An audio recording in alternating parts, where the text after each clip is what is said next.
Hi everyone, welcome back to exam toppers. നമുക്ക് 7th standard ഹിസ്റ്ററിയുടെ second ചാപ്റ്ററിൻ്റെ previous year question answers ആണ് നോക്കിക്കൊണ്ടിരുന്നത് അല്ലേ? അപ്പോൾ അതിൻ്റെ ബാക്കി ക്വസ്റ്റ്യൻ ആൻസേഴ്സ് ഒക്കെ ഒന്ന് നോക്കാം. 14th question, write a note on Prashastis. Okay. Prashastis often written by learned Brahmanas were details of the functioning of a king.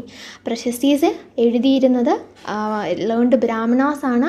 അവരൊരു രാജാവിനെ കുറിച്ച്, അദ്ദേഹത്തിൻ്റെ റൂളിനെ കുറിച്ച്, അല്ലെങ്കിൽ അദ്ദേഹം ഭരിച്ചിരുന്നപ്പോൾ ഉണ്ടായ എന്തെങ്കിലും എക്സ്പീരിയൻസിനെയൊക്കെ കുറിച്ചാണ് ഈ ബ്രാഹ്മണന്മാർ പ്രശസ്തീസിൽ എഴുതിയിരുന്നത്.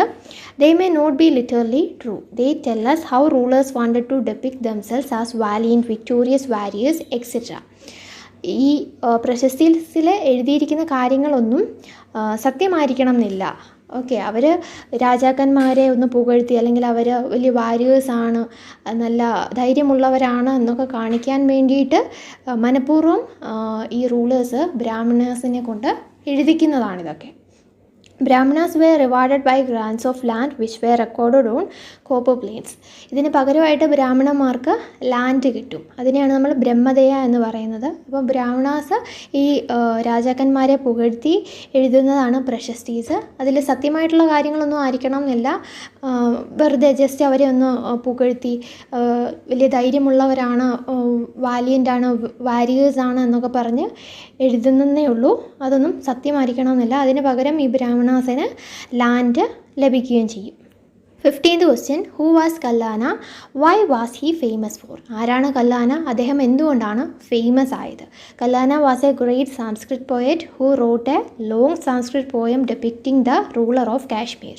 അപ്പം കല്ലാന എന്ന് പറയുന്ന ഒരു സാംസ്ക്രിറ്റ് പോയറ്റാണ്. അദ്ദേഹം സാംസ്കൃതിൽ കാശ്മീരിൽ ഉള്ള റൂളേഴ്സിനെ കുറിച്ചല്ല, കാശ്മീർ ആ സമയത്ത് ഭരിച്ചിരുന്ന റൂളറിനെ കുറിച്ച് ഒരു സാംസ്കൃത് പോയം രചിച്ചിരുന്നു. He used a variety of sources including inscription, documents, eyewitness account. അപ്പോൾ ഇദ്ദേഹം ഒരുപാട് സോഴ്സസ് യൂസ് ചെയ്തിരുന്നു. ഇൻസ്ക്രിപ്ഷൻസും ഡോക്യുമെൻസും അതുപോലെ ദൃക്സാക്ഷികളൊക്കെ യൂസ് ചെയ്തിട്ടാണ് അദ്ദേഹം ഈ സാംസ്കൃത് പോയം രചിച്ചത്. He was different from the writers of Prashastis for he was often critical about rulers and their policies. അദ്ദേഹം ഈ പ്രശസ്തീസ് എഴുതിയ ലേൺഡ് ബ്രാഹ്മണാസിൽ നിന്ന് വളരെയധികം വ്യത്യസ്തനാണ്. കാരണം അദ്ദേഹം ഈ ഇൻസ്ക്രിപ്ഷൻസും ഡോക്യുമെൻസും ഐ വിറ്റ്നസ്സൊക്കെ ഇങ്ങനെയുള്ള തെളിവുകളൊക്കെ യൂസ് ചെയ്തുകൊണ്ട് ഈ രാജാക്കന്മാർ ചെയ്തിട്ടുള്ള എന്തെങ്കിലും തെറ്റുകളുണ്ടെങ്കിൽ അതൊക്കെ ചൂണ്ടിക്കാണിച്ചും അവരുടെ പോളിസീസിലുള്ള തെറ്റുകളെയൊക്കെ ക്രിട്ടിസൈസ് ചെയ്തുകൊണ്ടാണ് അദ്ദേഹം ഈ സാംസ്കൃത് പോയം എഴുതിയത്. അതുകൊണ്ട് തന്നെയാണ് അദ്ദേഹം ഫേമസ് ആയതും മറ്റുള്ള പ്രശസ്തീസിൽ നിന്ന് അദ്ദേഹത്തിൻ്റെ ഈ സാംസ്കൃത് പോയം ഡിഫറെൻ്റായി മാറിയതും. 16th question, why were the temples first targets of the conquerors? അപ്പം ഈ രാജാക്കന്മാരൊക്കെ മറ്റൊരു രാജ്യം കോൺക്വർ ചെയ്യാനായിട്ട് വരുമ്പോൾ അവരാദ്യം അവിടുത്തെ ടെമ്പിൾസാണ് ടാർഗറ്റ് ചെയ്യുന്നത് അല്ലേ? അതെന്തുകൊണ്ടാണെന്നാണ് ചോദിച്ചിരിക്കുന്നത്. It was the trend to demonstrate power and resources by building large temples. The rulers often invested a lot in the decoration and maintenance of the temples. അപ്പോൾ ആ കാലത്ത് അവരുടെ പവറൊക്കെ ഡെമോൺസ്ട്രേറ്റ് ചെയ്യാൻ പറ്റുന്ന ഒരു വേ ആയിരുന്നു വലിയ വലിയ ക്ഷേത്രങ്ങളൊക്കെ നിർമ്മിക്കുക, അതുപോലെ അവിടെ ഒരുപാട് പൈസ മുടക്കി നല്ല ഡെക്കറേഷനും മെയിൻ്റനൻസും ഒക്കെ ചെയ്യുക എന്നുള്ളത്. So the foreign conquerors made them target first. The most prominent example of it was the temple of Somnath in Gujarat, looted several times by Sultan Muhammad of Ghazni, who came from Afghanistan. Much of the wealth he carried away was used to create a splendid capital city at Ghazni. അപ്പം മറ്റൊരാൾ വന്ന് ഈ സ്ഥലങ്ങളൊക്കെ conquer ചെയ്യുമ്പം ആദ്യം അവർ target ചെയ്യുന്നത് ഇത്രയും വെൽത്തുള്ള ഒരു ടെമ്പിൾ തന്നെയായിരിക്കും അല്ലേ? ഈ രാജാക്കന്മാർ അവരുടെ റിസോഴ്സസൊക്കെ മുടക്കി പണി കഴിപ്പിച്ചിട്ടുള്ള ഈ വലിയ വലിയ ക്ഷേത്രങ്ങൾ തന്നെയായിരിക്കും മറ്റുള്ളവർ ആദ്യമായിട്ടും കോൺക്വർ ചെയ്യാനായിട്ട് ശ്രമിക്കുന്നത്. അതിൻ്റെ ഒരു എക്സാമ്പിളാണ് സോമനാഥ ക്ഷേത്രം, ഗുജറാത്തിലുള്ള സോമനാഥ ക്ഷേത്രം.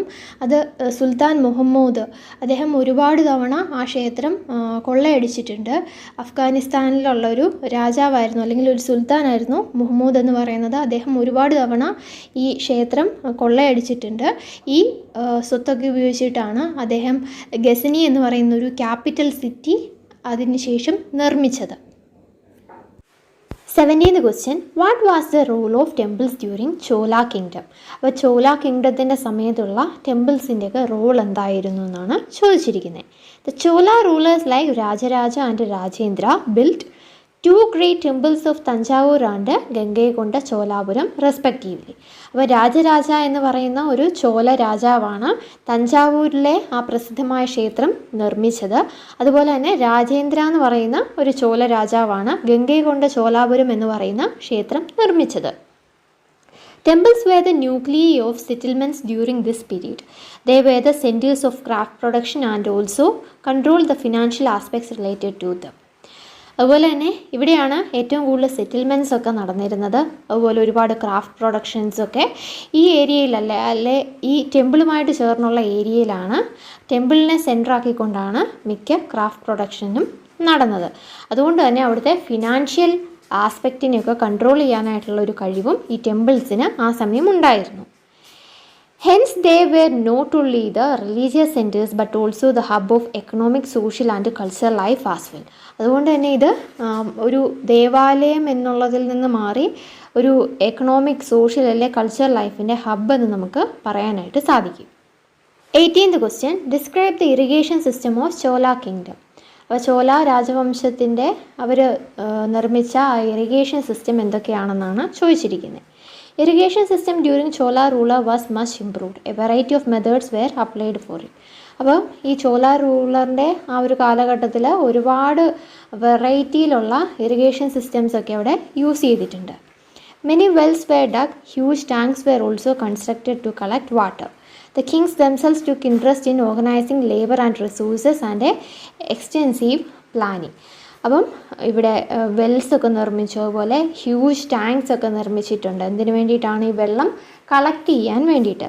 അതുപോലെ തന്നെ രാജാക്കന്മാർക്ക് വളരെയധികം ഇൻട്രസ്റ്റ് ഉണ്ടായിരുന്നു ഇങ്ങനെ ലേബേഴ്സിനെയൊക്കെ ഓർഗനൈസ് ചെയ്യാനും, അതുപോലെ റിസോഴ്സസൊക്കെ ഈ ഇറിഗേഷൻ ആക്ടിവിറ്റീസിന് വേണ്ടിയിട്ടുള്ള റിസോഴ്സസൊക്കെ പ്ലാൻ ചെയ്യാനൊക്കെ ആയിട്ട് അവർക്ക് വളരെയധികം ഇൻട്രസ്റ്റ് ഉണ്ടായിരുന്നു. 19th question, what was the system of election of committee members for സഭ? അപ്പോൾ സഭയിലേക്കുള്ള മെമ്പേഴ്സിനൊക്കെ എങ്ങനെയാണ് elect ചെയ്തിരുന്നതെന്ന്. The Sabha had separate committees to manage the works of irrigation and other works of gardens, temples, etc. അപ്പം ഈ സഭയ്ക്ക് ഓരോരോ committees ഉണ്ടായിരുന്നു. ഈ കമ്മിറ്റിക്കൊക്കെ ഓരോരോ അംഗങ്ങളൊക്കെ ഉണ്ടായിരുന്നു. എന്തിനു വേണ്ടിയിട്ടാണ്? ഇറിഗേഷൻ വർക്ക്സൊക്കെ മാനേജ് ചെയ്യാനും, അതുപോലെ ഗാർഡനിലെയും ടെമ്പിളിലെയും ഒക്കെ കാര്യങ്ങൾ നോക്കി നടത്താൻ വേണ്ടിയിട്ട് ഈ ഓരോരോ കമ്മിറ്റീസ് ഫോം ചെയ്തിരുന്നു. ഈ കമ്മിറ്റീസിലൊക്കെ മെമ്പേഴ്സും ഉണ്ടായിരുന്നു. The members for each committee were elected through a strict process. Names of eligible candidates were written on small tickets of palm leaf. The tickets were put into an earthenware pot. A young boy was asked to take out the tickets one by one for each committee. അപ്പം ഈ കമ്മിറ്റിയിലോട്ട് മെമ്പേഴ്സിനെയൊക്കെ choose ചെയ്തതിന് ഒരു പ്രത്യേക process തന്നെ ഉണ്ടായിരുന്നു. അതായത് eligible ആയിട്ടുള്ള കാൻഡിഡേറ്റ്സിൻ്റെയൊക്കെ പേര് ഒരു പാം ലീഫിൽ എഴുതിയിട്ട് ഒരു എർത്തേൺവെയർ പോട്ടിനകത്ത് ഇടും.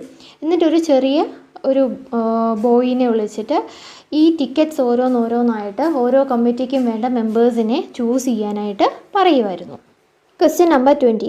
Write a note on Sultan Mahmud of Ghazni. അപ്പോൾ സുൽത്താൻ മുഹമ്മൂദിനെ കുറിച്ചൊരു നോട്ട് എഴുതാനാണ് പറഞ്ഞിരിക്കുന്നത്.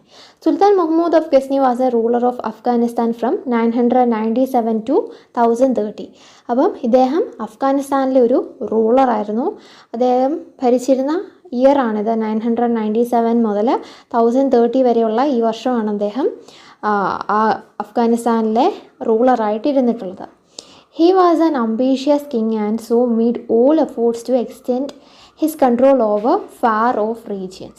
വളരെ അംബീഷ്യസ് ആയിട്ടുള്ളൊരു രാജാവാണ്. അതായത് അദ്ദേഹത്തിൻ്റെ ആ ഒരു കിങ്ഡം അല്ലെങ്കിൽ അദ്ദേഹം റൂൾ ചെയ്യുന്ന ആ ഒരു ഏരിയ മറ്റ് സ്ഥലങ്ങളിലേക്കും കൂടെ എക്സ്റ്റെൻഡ് ചെയ്യണമെന്ന് വളരെയധികം ആഗ്രഹമുള്ള അത്ര അംബീഷ്യസ് ആയിട്ടുള്ളൊരു കിങ് ആയിരുന്നു അദ്ദേഹം. He extended his control over parts of Central Asia, Iran and the northwestern part of the subcontinent. അപ്പോൾ അദ്ദേഹം എങ്ങോട്ടൊക്കെയാണ് അദ്ദേഹത്തിൻ്റെ കൺട്രോൾ എക്സ്റ്റെൻഡ് ചെയ്തത്? സെൻട്രൽ ഏഷ്യയിലേക്കും ഇറാനിലേക്കും പിന്നെ നോർത്ത് വെസ്റ്റേൺ പാർട്ടിലേക്കുമൊക്കെ അദ്ദേഹത്തിൻ്റെ ആ ഒരു കൺട്രോൾ എക്സ്റ്റെൻഡ് ചെയ്തു. Almost every year he raided the subcontinent targeting wealthy temples. The temple of Somnath in Gujarat was the worst victim of his raids. അപ്പോൾ ഇദ്ദേഹം ഓരോരോ അമ്പലങ്ങളൊക്കെ കൊള്ളയടിച്ചുകൊണ്ടേയിരുന്നു. ഓരോ വർഷവും ഓരോ അമ്പലത്തിനെ ടാർഗറ്റ് ചെയ്ത് ആ അമ്പലങ്ങളൊക്കെ വളരെ വെൽത്തി ആയിട്ടുള്ള ടെമ്പിൾസ് തന്നെ ടാർഗറ്റ് ചെയ്ത് അങ്ങനെ അതിനെയൊക്കെ കൊള്ളയടിച്ചുകൊണ്ടേയിരുന്നു. അതിനൊരു എക്സാമ്പിളാണ് സോമനാഥ ക്ഷേത്രം, ഗുജറാത്തിലുള്ള സോമനാഥ ക്ഷേത്രം.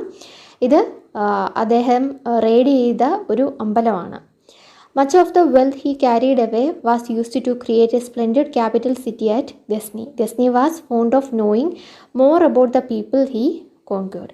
അപ്പം ഇദ്ദേഹം ഈ അമ്പലമൊക്കെ റെയ്ഡ് ചെയ്തെടുത്ത ആ വെൽത്തൊക്കെ യൂസ് ചെയ്തിട്ടാണ് ഗസ്നിയിൽ ഒരു ക്യാപിറ്റൽ സിറ്റി, വളരെ മനോഹരമായിട്ടുള്ളൊരു സിറ്റി അദ്ദേഹം നിർമ്മിച്ചത്. അതുപോലെ തന്നെ അദ്ദേഹം വളരെയധികം ക്യൂരിയസ് ആയിരുന്നു. അദ്ദേഹം കോൺക്വർ ചെയ്ത് അല്ലെങ്കിൽ കീഴടക്കിയിട്ടുള്ള ആൾക്കാരെക്കുറിച്ച്, അവരുടെ ജീവിതശൈലിയെക്കുറിച്ചൊക്കെ അറിയാനായിട്ട് വളരെയധികം താല്പര്യം കാണിച്ചിരുന്നു.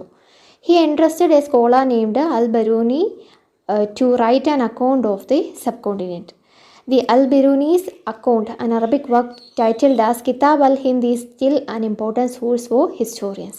അപ്പോൾ അതിനു വേണ്ടിയിട്ട് തന്നെ അദ്ദേഹം ഒരു സ്കോളറിനെ നിയമിച്ചിരുന്നു. അൽ ബറൂനി എന്ന് പറയുന്ന ഒരു സ്കോളറാണ്. അദ്ദേഹത്തിനോട് അദ്ദേഹം കീഴടക്കിയിട്ടുള്ള ആൾക്കാരെക്കുറിച്ചും ആ പ്രദേശങ്ങളെക്കുറിച്ചൊക്കെ എഴുതാനായിട്ട് പറഞ്ഞിരുന്നു. അങ്ങനെ അൽ ബറൂനി രചിച്ച ഒരു അറബിക് വർക്കാണ് കിതാബ് അൽ ഹിന്ദ് എന്ന് പറയുന്നത്.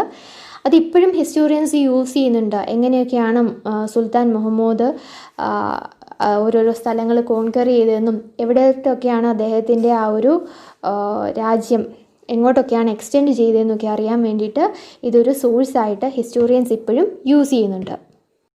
നമ്മുടെ ക്വസ്റ്റ്യൻ ആൻസേഴ്സ് ഇവിടെ തീരുകയാണ്. ഇതിൻ്റെ കൂടെ നിങ്ങൾ എക്സസൈസ് ക്വസ്റ്റ്യൻ ആൻസേഴ്സും കൂടെ നോക്കണം. ഇനി അടുത്തൊരു ചാപ്റ്ററിൻ്റെ എക്സസൈസ് ക്വസ്റ്റ്യൻ ആൻസേഴ്സുമായിട്ട് നമുക്ക് ഉടൻ തന്നെ കാണാം. അതുവരെ എല്ലാവരും ചാനൽ സബ്സ്ക്രൈബ് ചെയ്യുക, വീഡിയോ ലൈക്ക് ചെയ്യുക, ഫ്രണ്ട്സുമായിട്ട് ഷെയർ ചെയ്യുക, പിന്നെ നോട്ടിഫിക്കേഷൻസൊക്കെ ഓൺ ചെയ്ത് വെക്കുക.